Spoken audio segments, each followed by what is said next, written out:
అనవసరంగా పోలీసులు వాళ్ళ బలప్రయోగం చేసి మరి మమ్మల్ని అందరూ కూడా అరెస్ట్ చేయడం చాలా అన్యాయం.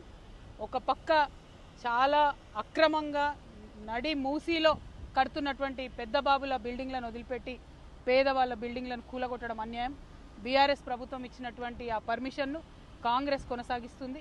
ఆనాడు జరిగిన అవినీతిని వీళ్ళు కూడా ఈనాడు కొనసాగించడం అల్టిమేట్గా పెద్దల పక్షాన ప్రభుత్వాలు ఉన్నాయని చెప్తున్నారు. ఇక్కడ నుండి కూడా మనకు కనిపిస్తుంది మూసీ. అది లిటరలీ రివర్ బెడ్లో ఉన్నటువంటి బిల్డింగ్ ఏమో కంటిన్యూ అవుతుంది. పేద ప్రజల ఇల్లు మాత్రం కూలగొడుతున్నారు. వెలుగుమట్లలో ఇల్లు కూలిపోయినటువంటి అక్క చెల్లెలు అన్నదమ్ములు ధైర్యంగా ఉండాలి, మేమంతా మీ పక్షాన ఉంటాం. అదేవిధంగా కుత్బుల్లాపూర్లో మూసీ పరివాహక ప్రాంతంలో చుట్టుపక్కల రకరకాల చోట్ల పేదవాళ్ళ ఇండ్లు కూల్చేశారు. వాటన్నిటికీ కూడా మూల్యం చెల్లించుకోవాల్సి వస్తుంది ఈ ప్రభుత్వానికి.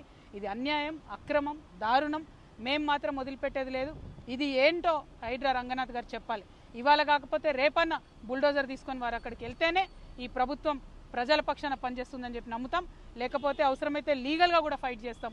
వేరే వాళ్లకు 30 మీటర్స్ రూల్ ఉంటే ఈ ఒక్క 2-3 బిల్డింగ్లకు మాత్రం ప్రభుత్వ పెద్దల అండదండలతోని 9 మీటర్స్ 5 మీటర్స్లో ఉంటే కూడా ఎట్లా కడతారని చెప్పి లీగల్గా కూడా జాగృతి ఫైట్ చేస్తుందని నేను తెలియజేస్తున్నా. Thank you. జై తెలంగాణ, జై జాగృతి.